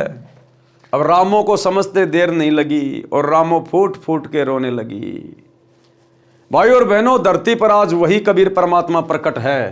पहले तो परमात्मा छुप छुप के लीला करते थे, किसी अन्य साधु संत महात्मा का रूप बना के लीला करते थे। आज ये सतगुरु स्वयं अपने ओरिजिनल सतलोक के रूप में धरती पे प्रकट हैं, ओरिजिनल फॉर्म में। यदि ऐसी हमारी सच्ची श्रद्धा होगी, सच्ची लगन होगी, तो परमात्मा ना जाने गुप्त रूप में आप और हमारे लिए क्या क्या कर देंगे। गुप्त रूप में सब काम सार दे, जो भी विपदा आने पड़े। रामो रोने लगी और सब कपड़े उठाकर बाल्टी में डालकर आश्रम की ओर चली। आश्रम में किसी सेवादार ने रामो को आश्रम के बाहर बैठे सत्संग सुनते देर तक देखा था। अब जिस समय रामो सत्संग सुन रही थी आश्रम की दीवार से कान लगा के, तो किसी अन्य सत्संगी ने देख लिया था और उसने जाकर गुरुजी के पास में शिकायत कर दी कि गुरुजी, वो रामो तो घनी निकम्मी हो गई आजकल, आपकी बात भी नहीं मानती। और गुरुजी सारा दिन यहाँ बैठ के सत्संग सुन रही थी, अब गई है कपड़े धोने, मैंने देखा दौड़ के गई है, अब कब धोएगी, कब सूखेंगे गुरुजी। तो किसी सेवादार ने रामो की शिकायत गुरुजी से कर दी थी। आश्रम में किसी सेवादार ने रामो को आश्रम के बाहर बैठे सत्संग सुनते देर तक देखा था। उसने गुरुजी को बताया कि आज आपके कपड़े गीले ही रहेंगे, क्योंकि रामो तो सत्संग समापन तक बाहर दीवार के कान लगाकर सत्संग सुन रही थी, अभी गई है कपड़े धोने। इतने में रामो ने आश्रम में प्रवेश किया और कपड़े गुरुजी के पास रखकर फूट फूट कर रोने लगी। संत जी ने कपड़े छुए तो पूर्ण रूप से सूखे थे। रामो से रोने का कारण पूछा तो बताया कि गुरुजी, आपने दुखी होकर स्वयं कपड़े धोए, मेरे से गलती हो गई। मैंने ऐसे ऐसे सोचा था कि कुछ देर सत्संग सुनकर कपड़े धोऊंगी, परंतु ध्यान नहीं रहा। गुरुजी बोले कि बेटी, परमात्मा कबीर जी रामो बनकर कपड़े धोए हैं, यानी हमेशा ये परमात्मा अपने आप को छुपाता है। संत रूप में जब भी आते हैं अपने आप को छुपाते हैं। उस समय थे सतगुरु रूप में कबीर जी, लेकिन क्या कहा कि सतगुरु कबीर जी मेरे रूप में आकर तेरे कपड़े धो के गए हैं। गुरुजी बोले कि बेटी, परमात्मा कबीर जी रामो बनकर कपड़े धो गए हैं। जो बच्चा गऊ की नजर में यूं साईं को संत, भगतों के पीछे फिरे भगत वत्सल भगवंत। शब्दार्थ, जैसे गाय अपने बच्चे के ऊपर एक टक नजर रखती है कि कोई पशु पक्षी या मनुष्य मेरे बच्चे को मार ना दे, इसी प्रकार परमात्मा यानी सतगुरु अपने भगत के ऊपर दृष्टि रखता है। जैसे गाय का बच्चा खेलता कूदता किसी और दौड़ जाता है तो गाय भी उसके पीछे पीछे उसकी सुरक्षा के लिए दौड़ती है। इसी प्रकार परमात्मा जो भक्तों का हितकारी है अपने भक्तों के पीछे पीछे फिरता है, उनकी सुरक्षा के लिए साथ रहता है। परमात्मा ने इब्राहिम सुल्तान आदम को नरक से निकालने के लिए बांदी रूप स्त्री बनकर शरीर पर कोरड़े खाए थे। बेटी, दुखी ना हो, तेरा उद्देश्य गलत नहीं था। परमात्मा तो सच्ची लगन व भाव के भूखे हैं। रामो शांत हुई, सत्संग से रामो बस गई, मोक्ष भी मिला। कबीर सतगुरु शरण में आने से आई टले बला। वो रामो बहन समय पर सतगुरु की शरण में आ गई तो उसके परिवार पर जो भयंकर विपदा आनी थी, जो आपत्ति आनी थी, वो टल गई। सतगुरु शरण में आने से आई टले बला। जय भाग्य में सूली लिखी हो, उसके बेटे के भाग्य में वो सूली टूटना लिखा था, वो कांटे में टल जा, यानी थोड़ी बहुत आपत्ति में वो मामला टल जाएगा। समर्थ कबीर परमेश्वर के कृपा पात्र सच्चे गुरु सतगुरु से दीक्षा लेने वाले भगत या भगतमती की परमात्मा रक्षा करता है। यदि पूर्व जन्म के पाप के कारण साधक को मौत की सजा सूली यंत्र के द्वारा मिलनी भाग्य में लिखी हो, जो अत्यधिक पीड़ादायक होती है, तो परमात्मा उस साधक के उस मृत्यु दंड को समाप्त करके कुछ छोटा मोटा दंड जैसे पैर में कांटा लगना देकर टाल देता है। भयंकर दंड को नामात्र के दंड में बदल देता है, जो बहुत बड़ी बला यानी परेशानी थी। तो इस प्रकार से रामो बहन का उद्धार हुआ, उसके परिवार का कल्याण हुआ। परमात्मा ने उस परिवार के कर्म संस्कार को बदल दिया, चेंज कर दिया। किस कारण से? केवल सतगुरु के सत्संग सुनकर उनकी शरण ग्रहण करने के कारण है। तो इसी प्रकार भाई और बहनों, अब ये तो कलयुग चल रहा है, घोर कलयुग है। इंसान के जितने भी पुण्य थे उसने पहले के युगों में समाप्त कर दिए। अब इंसान के पाप कर्म बचे हुए हैं ज़्यादातर, और पाप कर्मों से आपत्तियाँ आती हैं, परेशानियाँ आती हैं। इसीलिए तो दुनिया भर के एक्सीडेंट, दुनिया भर की बीमारियां, हार्ट अटैक से मौत, ये हमारे पाप कर्म हैं। और आने वाला जो युग परिवर्तन का समय है 2028 पूर्व निर्धारित है, उस युग परिवर्तन के आसपास के समय में तो दुनिया भयंकर आपत्ति के दौर से गुजरेगी। तरह तरह की प्राकृतिक आपदाएं पूरे विश्व को घेरेंगी बुरी तरह से। कहीं बाढ़ आएगी, कहीं भूकंप आएगा, कहीं अकाल पड़ेगा, कहीं सूखा पड़ेगा, कहीं अतिवृष्टि हो रही है, कहीं ओलावृष्टि हो रही है, कहीं युद्ध हो रहा है, कहीं महायुद्ध हो रहा है, कहीं महामारियां आ रही हैं। तो पूरा विश्व त्राहिमाम करेगा। ये भविष्यवाणियां पहले से हो चुकी हैं। और वैसे भी परमात्मा कहते हैं कि जब इस पृथ्वी के ऊपर उग्र परिस्थितियां हो जाती हैं, उस समय परमात्मा सतगुरु रूप में आके प्रकट होता है यहां पर। तो आने वाले समय में जो जो लोग, जो जो परिवार आज थोड़े बहुत सुख को प्राप्त करके संतों के शरण से दूर हैं, कोई छोटी मोटी नौकरी लगा हुआ है, कोई अधिकारी है, कोई मंत्री है, कोई राजा है, उन्हें लगता है कि हमें संतों की आवश्यकता नहीं है, हमारे घर में ठाठ बाट हैं। 1 सेकंड लगेगी, ये ठाठ बाट साइड में होते 1 सेकंड में। बड़े बड़े लोग, बड़े बड़े पैसे वाले, बड़े बड़े मंत्री, प्रधानमंत्री हेलीकॉप्टर में मर जाते हैं, एरोप्लेन उनका क्रैश हो जाता है। 1 सेकंड में सब कुछ चला गया जिनके पास में सब कुछ था। तो भाई और बहनों, आने वाले समय में इसी प्रकार से आपत्तियां आएंगी। उस समय आपकी वो नौकरी, आपका वो मंत्री, वो प्रधानमंत्री, वो सेनाएं आपका बचाव नहीं करेंगी। बचाव करेगी भक्ति, और वो भी सच्चे सतगुरु की शरण में आकर की गई भक्ति। इसलिए आप लोगों को पहले ही चेताया जा रहा है इन कथाओं के माध्यम से, इन पुस्तकों के माध्यम से। ये संदेशा सतगुरु रामपाल जी भगवान आप लोगों तक पहुंचा रहे हैं कि समय रहते और सतगुरु के सत्संग वचन सुनकर उनकी शरण ग्रहण कर लीजिए, अन्यथा आने वाला युग परिवर्तन का समय बहुत विनाशकारी है। उस समय फिर तुम्हारी कोई रक्षा, किसी प्रकार का कोई बचाव नहीं होगा। परिवार के परिवार तबाह होंगे, परिवार के परिवार। तो रामो बैर की कथा से शिक्षा लेनी चाहिए। और अतिशीघ्र मोबाइल सबकी जेब में है, मोबाइल जेब से निकालकर यूट्यूब पर जाकर सर्च करें सृष्टि रचना सतगुरु रामपाल जी भगवान, और ज्ञान सुनना ग्रहण करें और अतिशीघ्र शरण में आ जाएं। आगे हमें परमेश्वर एक और कथा सुना रहे हैं, चोर कभी धनी नहीं होता। लोग सोचते हैं कि हम चोरी करके धनी हो जाएंगे। जैसे आजकल दुनिया भर के फ्रॉड बेचारे भोले भाले व्यक्तियों के साथ में हो रहे हैं, जिनको साइबर फ्रॉड कहते हैं। बेचारों को गुमराह करके उनके खाते से पैसे वगैरह निकाल लेते हैं, या कोई रिश्वत लेता है, कोई मिलावट करता है, कोई चोरी करता है और सोचता है इसी प्रकार से हम धनी हो जाएंगे। ये तो आप और हमारी जीव सोच है, बहुत छोटी सोच है। हम धन से धनी नहीं हो सकते चोरी करके, उल्टे काम करके। हम पाप कर्मों के धनी हो सकते हैं, पाप की मालगाड़ी भर सकते हैं हम।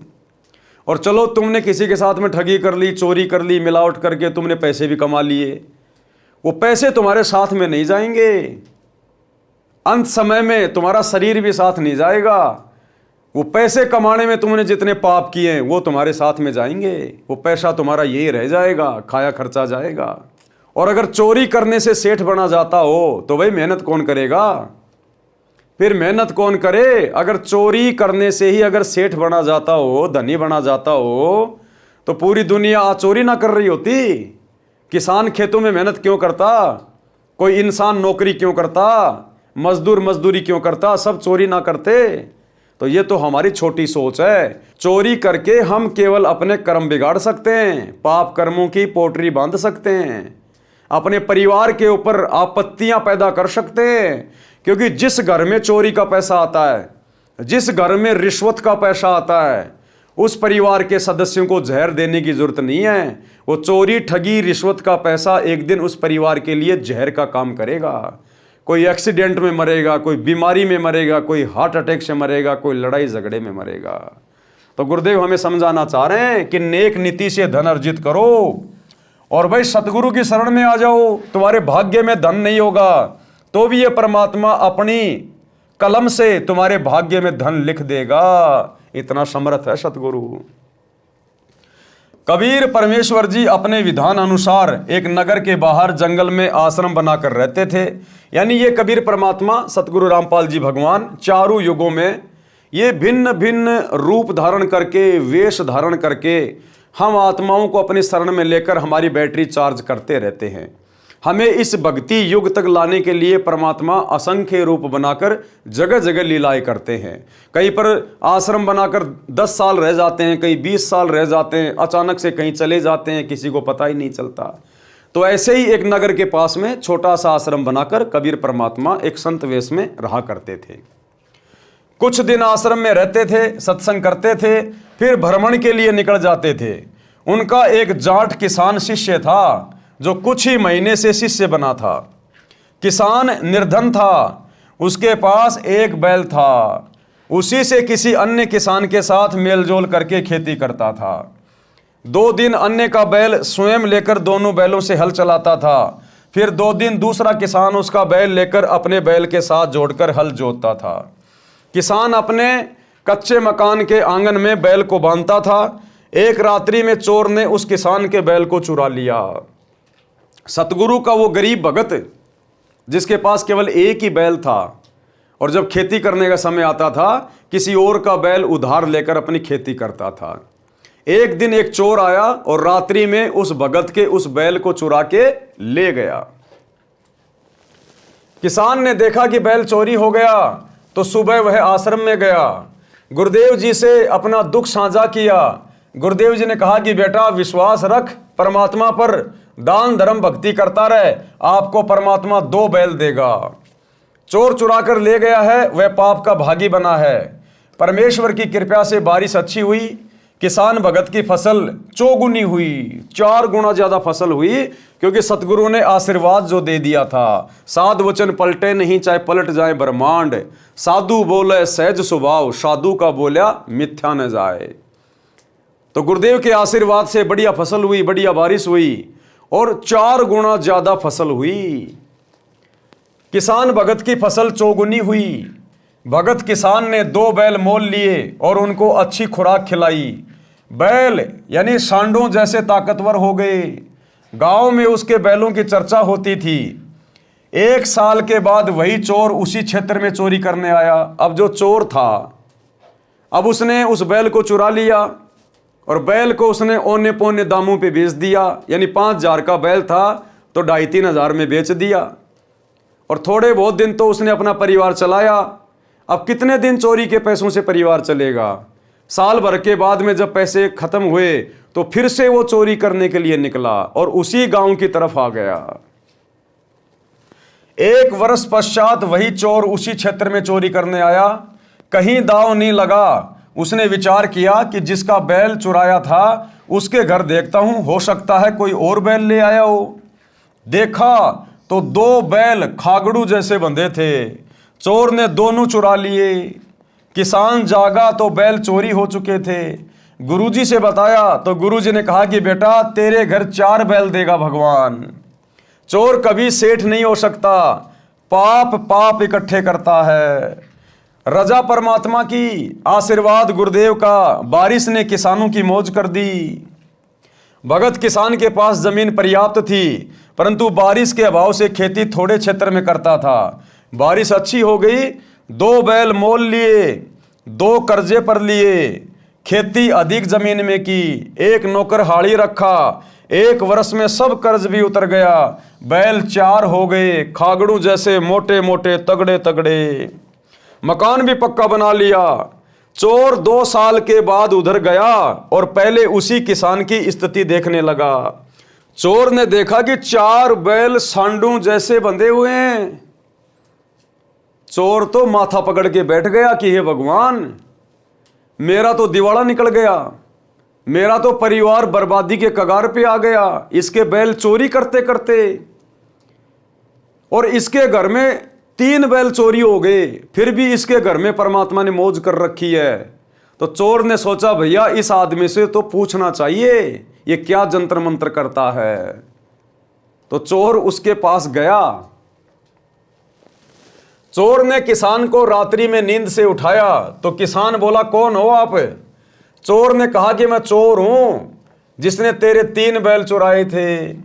किसान बोला भाई मेरी नींद खराब ना कर, तू अपना काम कर, परमात्मा अपना काम कर रहा है, मुझे सोने दे।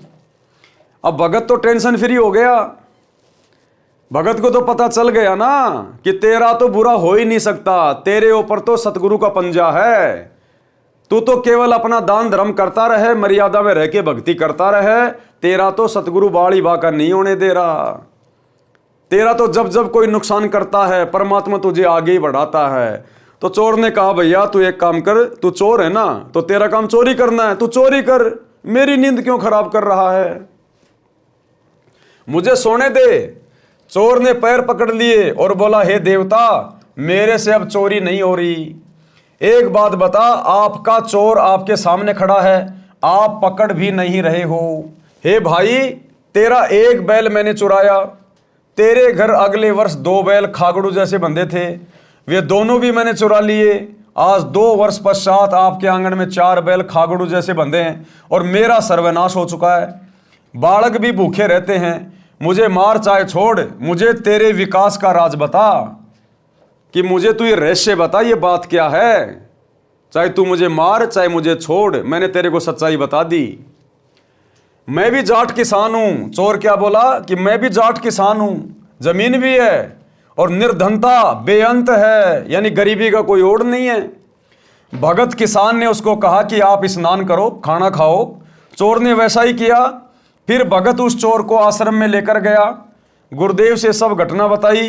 गुरुदेव ने चोर को समझाया। 7-8 दिन भगत किसान ने अपने घर पर रखा और प्रतिदिन गुरुजी से मिलाकर सत्संग सुनाया।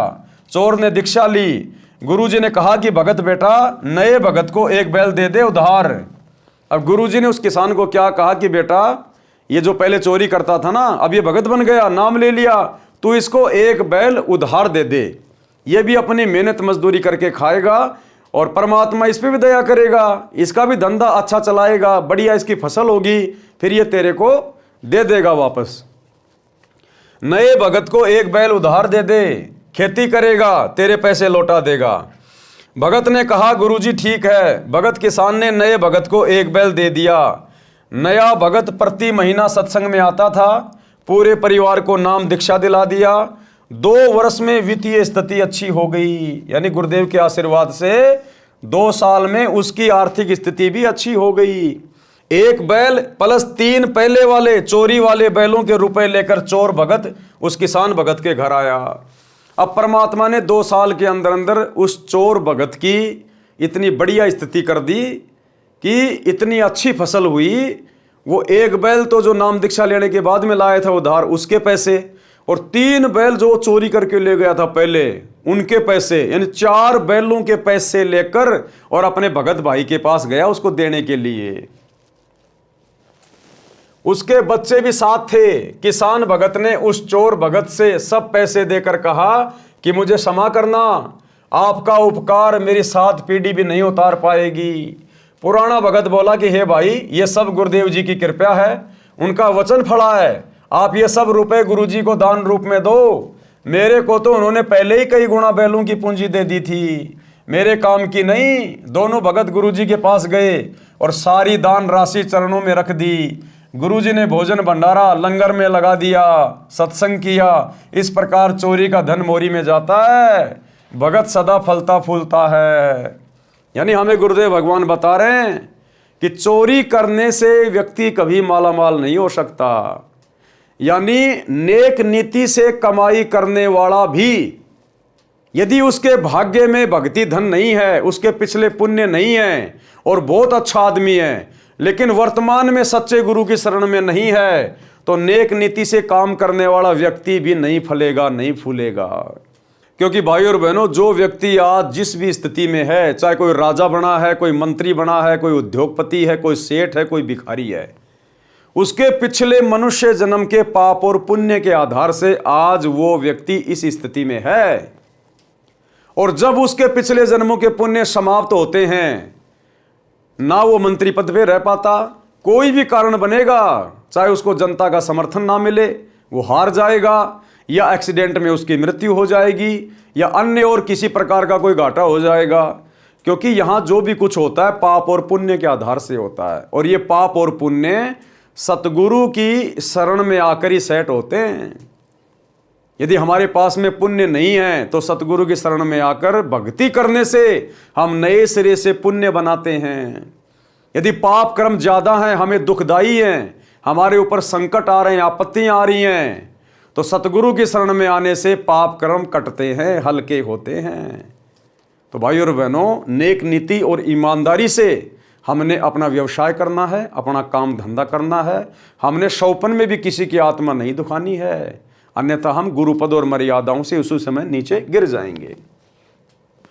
संस्कार छूत के रोग की तरह फैलते हैं। अच्छे तथा बुरे संस्कार संक्रमण रोग की तरह फैलते हैं। जैसे भगत के हाथ से बोए गए बीज में भी भक्ति संस्कार प्रवेश होते हैं। जो उस अन्न को खाता है उसमें भी भक्ति की प्रेरणा होती है। यदि कोई नशा करने वाला तथा किसी प्रकार के अन्य विचारों को मन में मंथन करता हुआ हाड़ी बीज बोता है तो उस बीज में भी उसके विचार प्रवेश होते हैं जो उस अन्न को खाने वाले को प्रभावित करते हैं। इसीलिए तो कहते हैं जैसा खाओगे अन्न वैसा होगा मन, और जैसा पियोगे पानी वैसी होगी वाणी। क्योंकि हम किस घर का अनाज खा रहे हैं, किस घर का पानी पी रहे हैं।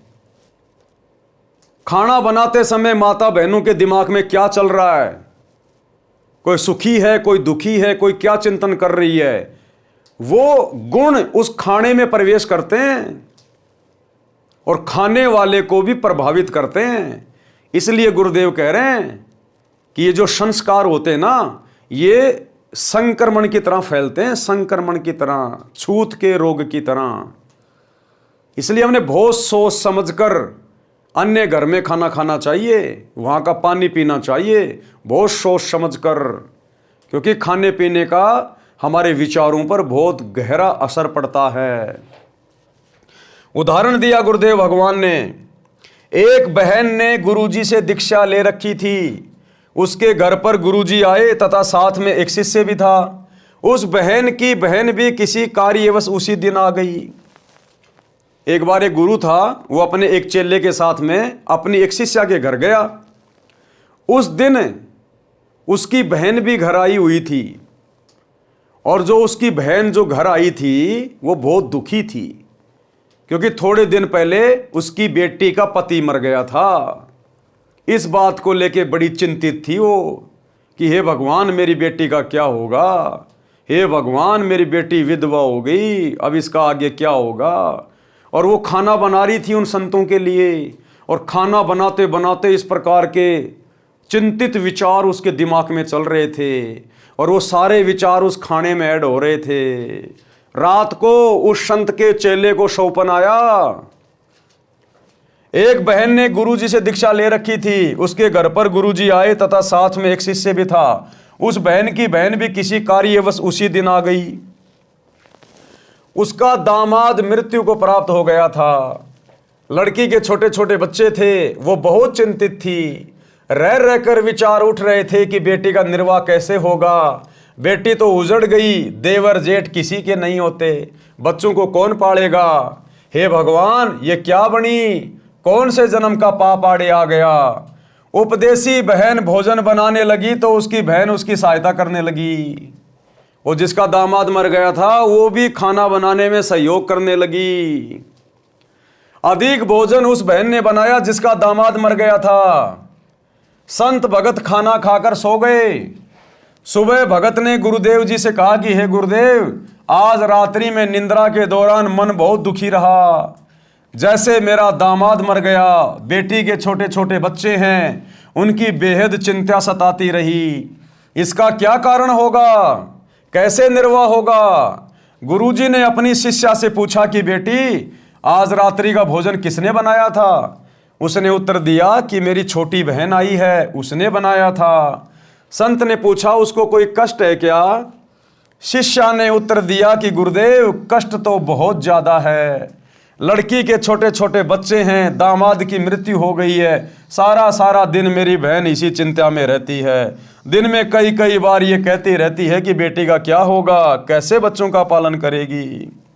गुरु जी ने शिष्य को बताया कि उस बेटी के विचार भोजन में प्रविष्ट हुए और खाने वाले को प्रभावित किया। मेरे को भी यही परेशानी सारी रात रही थी। वो गुरु जी बोला कि बेटा मेरे को भी पूरी रात सौपन में इसी प्रकार के कष्ट हो रहे थे।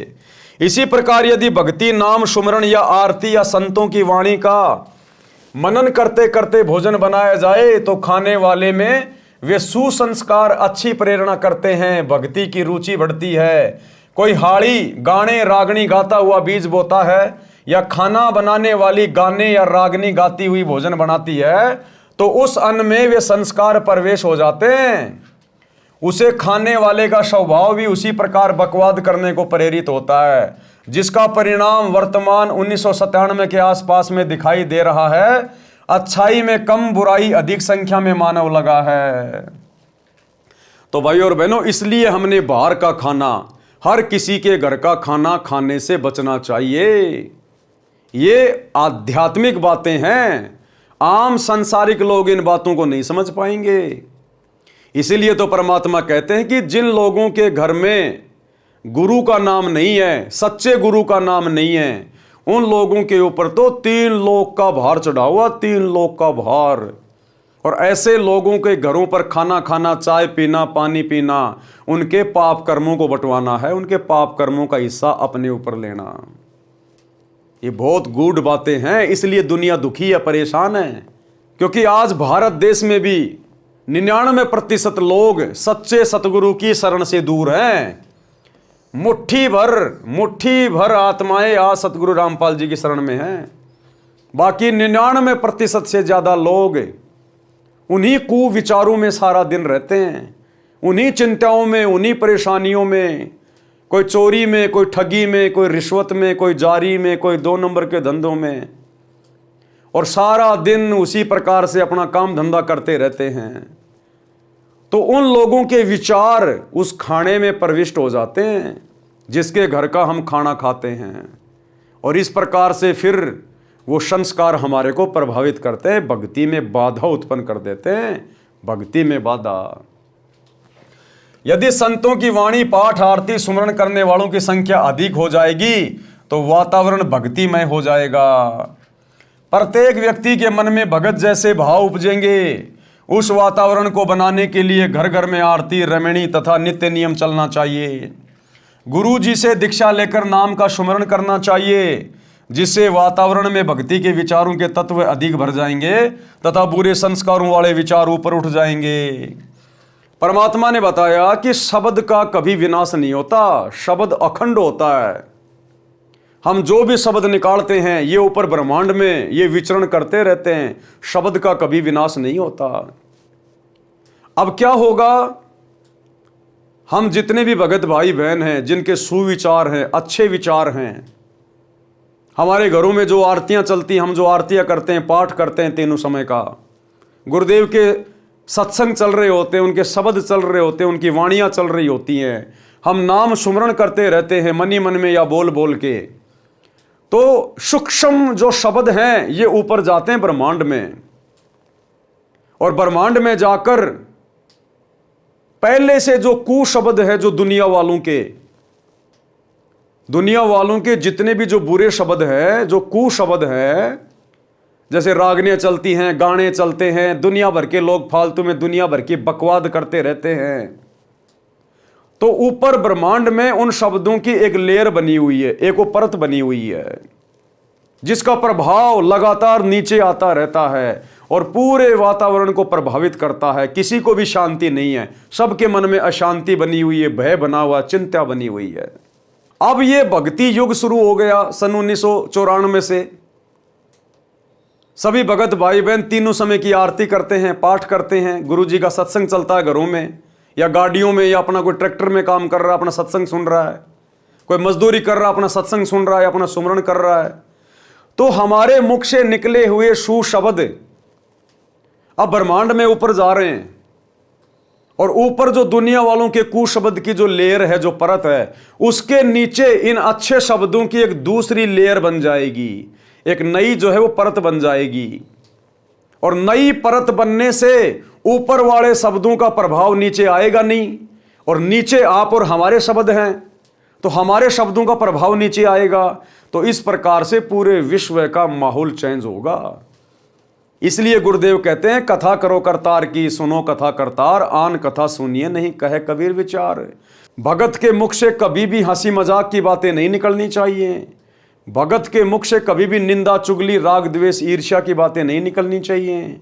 भगत के मुख से कभी भी फालतू की सांसारिक बातें नहीं निकलनी चाहिए, क्योंकि आप और हमारे शब्दों की बहुत ज्यादा वैल्यू है। गुरु से दीक्षा लेकर नाम का सुमरण करना चाहिए, जिससे वातावरण में भक्ति के विचारों के तत्व अधिक भर जाएंगे तथा बुरे संस्कारों वाले विचार ऊपर उठ जाएंगे। भक्ति संस्कार ऑक्सीजन जानो तथा बुरे विचार कार्बन डाइऑक्साइड समझो। ऑक्सीजन रूपी भक्ति संस्कार के सिलेंडर खोलने पड़ेंगे, यानी सदग्रंथ साहिब के पाठ पर पाठ करने पड़ेंगे। तो गुरुदेव ने कितनी बड़ी दया कर दी, सत्सेवकों घरों में 24 घंटे सदग्रंथ साहिब का पाठ हो रहा है। गुरुदेव ने इसीलिए तो घर घर में पाठ प्रकाश की मेमोरी भिजवा दी। आज कई हजारों की संख्या में सत्सेवक भाई बहनों के घरों में परमात्मा की अखंड वाणियां चलती रहती है, मीठी मीठी आवाज में। लगातार ब्रह्मांड में वो सुशब्द जा रहे हैं, और इसी प्रकार से धीरे धीरे ये दुनिया का वातावरण बदलेगा। इसीलिए तो हम सभी सत्सेवक भाई बहन तीनों समय नित्य नियम पुस्तिका में पाठ करते हैं, तीनों समय की आरती मुख से बोलते हैं, ताकि ये शब्द ब्रह्मांड में जाएं। यानी सदग्रंथ साहिब के पाठ पर पाठ करवाने पड़ेंगे तथा तीनों समय की संध्या नित्य कर्म करने होंगे, सुमरण करना होगा। भक्ति करने वालों की संख्या बढ़ेगी तो भक्ति के विचार भी पृथ्वी पर अधिक फैलेंगे, जिनसे प्रत्येक के मन में शांति का आभास होगा। सत्संग करने किसी के घर जाते थे तो पहले दिन तो हमारा भी मन अशांत हो जाता था, फिर प्रत्येक भगत अपनी अपनी रमेणी सुबह के नित्य नियम शाम की आरती तथा सुमरण करते, फिर सत्संग सुनाता, तब उस घर से बुरे विचार यानी कुसंस्कार निकल जाते। सुसंस्कारों की अधिकता होने से मन शांत होता। जब हम सत्संग या पाठ करके अगले गांव जाने लगते थे तो पूरा परिवार रोने लग जाता था। उनको इतनी शांति तथा संत भक्तों के संग में मिलती थी, उन संस्कारों का प्रभाव महीनों भर रहता था। यदि नाम लेकर प्रतिदिन की तीनों संध्या व सुमरण परिवार के लोग करने लग जाएं तो वह शांति सदा बनी रहेगी। जो बीड़ी हुक्का में तमाकू पीता है और वह बीज बोता है तो उस अन्न में भी तमाकू की वासना सूक्ष्म तत्व प्रवेश कर जाते हैं। उस अन्न को खाने वाले में भी तमाकू सेवन करने की प्रेरणा बन जाती है। देखो कितना गहरा असर होता है। अगर कोई किसान अपने बैलों से, ऊंट से या फिर ट्रैक्टर से, यदि किसी ने नशा कर रखा है, शराब पी रखी है और बीज बो रहा है, कोई बीड़ी पी रहा है, कोई हुक्का पी रहा है और अपने बैल से या फिर अपने ऊंट से या ट्रैक्टर से खेत में बीज डाल रहा है। पहले किसान क्या किया करते थे, 2 हड़ाई भरते, उसके बाद बैठ जाते, चिलम पीने लग जाते, फिर 2 हड़ाई भरते, फिर चिलम पीने लग जाते। तो गुरुदेव कह रहे हैं उस बीज को खाने वाले व्यक्ति में भी नशा करने की प्रवृत्ति ऑटोमेटिक पैदा हो जाती थी। और अब हम भगत भाई बहन अपने अपने खेतों में जब अपने गुरुदेव भगवान का सत्संग सुनते सुनते या सुमरण करते करते बीज बोएंगे, खेती बाड़ी करेंगे, फसल की जो है हम कटाई करेंगे, क्योंकि भगत का तो या तो सत्संग सुनेगा या फिर सुमरण करेगा, और तो कोई काम है ही नहीं। तो भगत के घर का अन्न यदि कोई खाएगा तो उसमें भी भक्ति करने की प्रेरणा उठेगी, उसमें भी नेक विचार उत्पन्न होंगे। इस प्रकार से देश दुनिया का माहौल धीरे धीरे बदलेगा जैसे जैसे भगत समाज की संख्या बढ़ेगी और भगत समाज विधि विधान से गुरुदेव भगवान की भक्ति करेगा। जिस कारण से नशा तेजी से युवाओं में बढ़ रहा है। जब तक बच्चे हैं तब तक तो पिता, चाचा, ताऊ, दादाजी के डर से तंबाकू सेवन नहीं करते, परंतु युवा होते ही वे संस्कार प्रबल हो जाते हैं और नशे की आदत शीघ्र पड़ जाती है। मेरा उद्देश्य है किसका? गुरुदेव भगवान का। मेरा उद्देश्य है कि मानव समाज से नशा तथा अन्य सर्व बुराई जड़ से समाप्त करके धरती पर स्वर्ग बनाऊं। परमात्मा कबीर जी का कहा वचन साकार हुआ देखना चाहता हूं। उन्हीं की प्रेरणा व शांति से यह अनमोल कार्य सफल हो रहा है। ये दास तथा मेरे अनुयायी सच्ची नीयत से इस मिशन की सफलता के लिए प्रयत्नशील है। सफलता की पूरी आशा है। जब गुरुदेव भगवान ने कह दिया कि सफलता की पूरी आशा है तो उसे कोई मिटा नहीं सकता। साध वचन पलटे नहीं, पलट जाएं ब्रह्मांड। सांसारिक चूचू में भक्ति करनी पड़ेगी। तो भाई और बहनों, आज के वीडियो में हम केवल इतना ही लेंगे। हम धीरे धीरे इस पवित्र पुस्तक जीने की राह के ऊपर वीडियो बनाते हुए आगे बढ़ेंगे, क्योंकि हमारा मकसद केवल वीडियो बनाकर छोड़ना नहीं है। हमारा मकसद है इन कथाओं से शिक्षा लेना। सतगुरुदेव भगवान हमें क्या समझाना चाहते हैं, हमें कैसा भगत बनाना चाहते हैं, अपने मिशन को किस प्रकार से आगे बढ़ाने के लिए आप और हम सभी भगत भाई बहनों ने सेवा करते हुए मिशन में सहयोग करना है। ये पूरा विश्व अपना ही भाई बहन है।